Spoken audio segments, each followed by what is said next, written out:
Degemermat à Coréo, bienvenue chez Coref. Donc, Coref, doyenne des brasseries artisanales contemporaines françaises, mais surtout bretonnes. Et en 2025, on va fêter les 40 ans de cette belle brasserie et de ce beau projet territorial.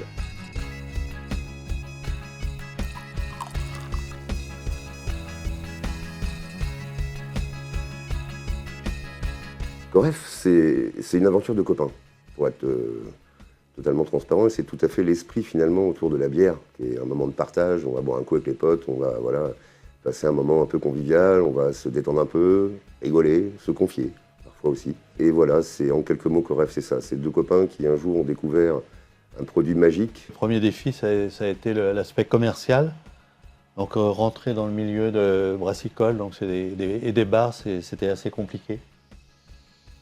Oui, ça a été une difficulté dans la mesure où c'était la première fois qu'une petite brasserie apparaissait dans ce milieu et que tous les bars que l'on est allé voir nous disaient ben oui, c'est génial, on aimerait bien avoir une bière locale, mais on a des contrats d'exclusivité. On est verrouillé avec nos fournisseurs. Dans les années 70-80, quand les gens rentraient dans un bistrot, ils demandaient un demi et on vous servait 25 centilitres de liquide jaune avec des bulles dedans.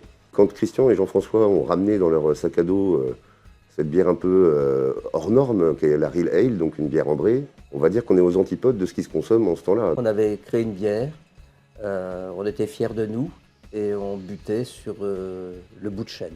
Quand Christian et Jean-François ont eu cette idée, c'est parti quand même d'un constat simple, il est possible de s'alcooliser sans souffrir. C'est quand même magique. Ça, pour nous, c'est précieux. Mais il faut réussir à le dire, à se faire savoir, à faire découvrir. Et ça, par contre, sans moyens financiers, c'est plus compliqué. Et évidemment, quand ils vont à la rencontre des chambres de commerce et autres écoles d'analyse, vous vous doutez bien que les premières études de marché, elles n'allaient pas dans le sens de ce qui va se passer après. Donc, les débuts, pour faire très court, c'est dans un garage à l'ancienne. Coref, ça naît vraiment dans un garage. Donc, j'ai envie de dire, la première étape, elle est là. Mais ils nous ont vite fait confiance. Il y a quelques bars historiques qui nous ont accueillis assez rapidement.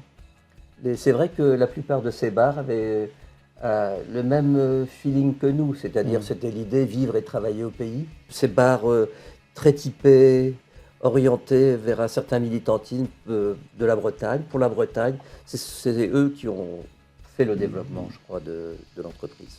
Chaque bistrotier avait sa phrase. Tiens, tu veux une bière du coin ou une bière internationale de merde ? Tu veux un produit de qualité ou un produit qui n'est pas bon ? Ça a été une aventure humaine exceptionnelle, parce que nous, à travers ce développement, on a fait des rencontres exceptionnelles. Les vieilles charrues allant de l'eau, qui était un petit fesneau de potes avec 300-400 farfelus, qui faisaient des courses de dromadaires allant de l'eau dans un champ en plein centre-Bretagne. Ce truc, aujourd'hui, il fait 250-300 000 personnes. Donc ils ont commencé avec nous, ils sont toujours avec nous. Après, ça a beau être des amis, ça nous a contraints, nous, à évoluer, à acquérir en expertise, en technologie.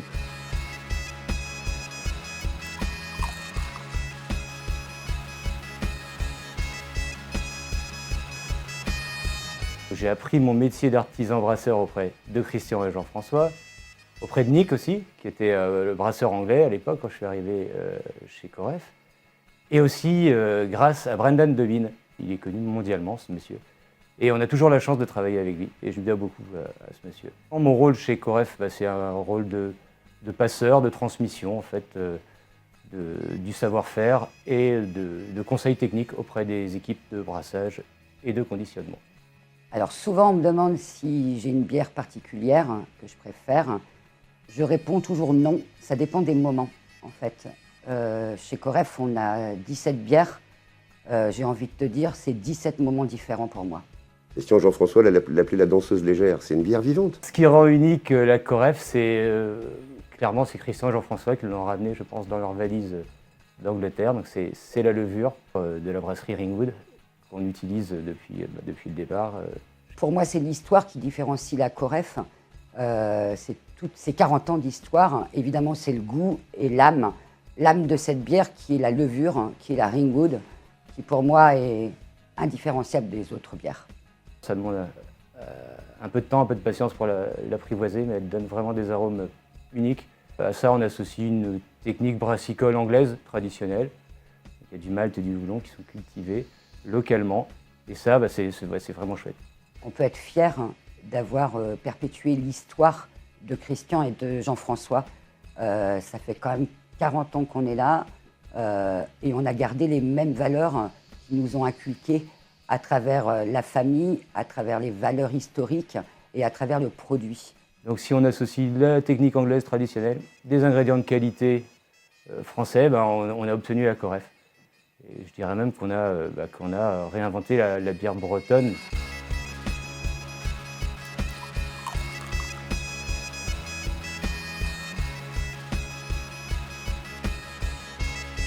Franche Le Marec, artiste du spectacle, saltimbanque, hein, et premier consommateur, premier buveur de la Coref au monde. Coref, à l'époque, est seul. Donc les gens, je je parlais de demi, le jaune avec des bulles. Les gens, quand ils vont aller dans des fêtes, dans des fest-noz, dans des bringues, ils ne demandent plus un demi, ils demandent une Coref.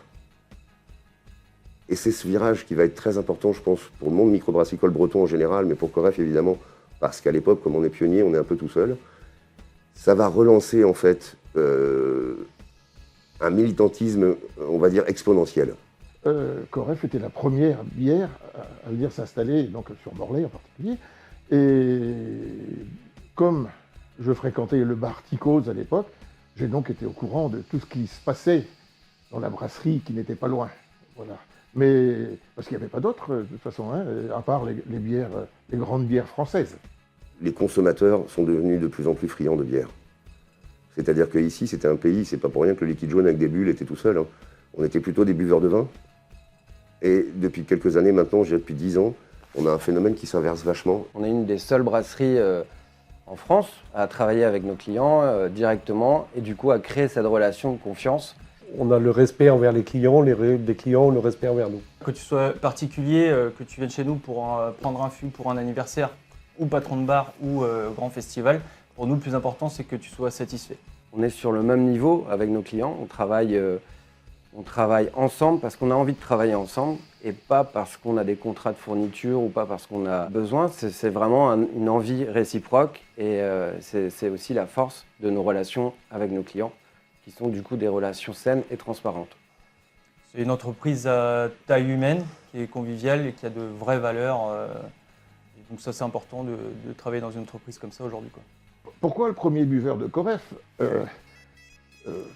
pas en fût, hein, pas en quantité. Le premier, j'étais au Ticos, un jeudi du mois de mai, je crois que c'était du côté du 10 ou 12 mai 85. Je rentre au Ticos, où j'allais voir mon copain, le patron de bar, qui ne travaillait pas le jeudi, et puis j'entends un bruit de tronçonneuse. Et je vois là le patron et les deux fabricants de bière, Christian et Jean-François, qui étaient là, qui attaquaient le bar pour installer la première tireuse, que c'était la bière, la Real Ale, la première. Hein. Et donc je me suis pointé, je lui ai donné un petit coup de main, et on a installé le premier fût dans un bistrot au monde. Et j'étais le seul client là, parce qu'il y avait le patron de bar et les fabricants. J'ai donc été le premier client à boire dans un bistrot de la Coref au monde. Les valeurs de Coref, pour moi, c'est l'envie, le travail, l'honnêteté et le respect.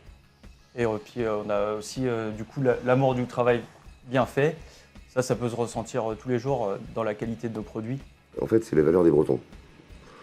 Le courage, la ténacité, la convivialité, le partage, la bienveillance. Donc à partir de là, tu ne peux pas rentrer chez Coref si tu ne partages pas ça. Chacun a confiance l'un en l'autre. Et cette confiance, elle est transmise, véhiculée par notre chef, Mathieu Breton, qui, on ne va pas trop lui dire, mais c'est vrai que c'est lui qui cultive cette énergie et cette ambiance au travail.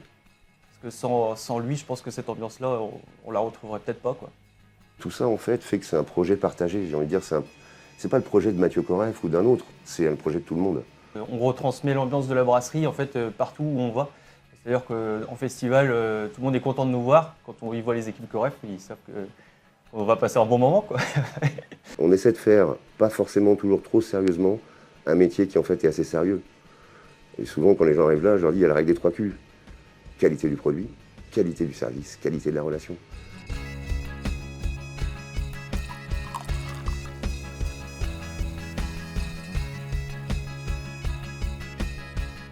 On passe des moments qui sont un peu complexes aujourd'hui, mais j'aime à croire qu'on sera résilient, qu'on va tenir et qu'on va pouvoir rester indépendant comme on l'est encore aujourd'hui, qu'on va rester dans ce dynamisme en fait soutenu par les collaborateurs et les clients. Et c'est là où j'aime à croire que tant qu'on aura ces gens-là avec nous dans ce projet, il n'y a pas de raison que ça ne continue pas. Encore une fois, l'idée c'est de pouvoir accompagner, avoir une présence sur le territoire. On est consommé partout, il n'y a pas de raison qu'on ne contribue pas à l'économie partout. C'est un projet en fait territorial, amical, convivial, solidaire, militant, autour de la bière, qui est un produit de partage et de convivialité. On est des vendeurs de plaisir avant tout, donc voilà.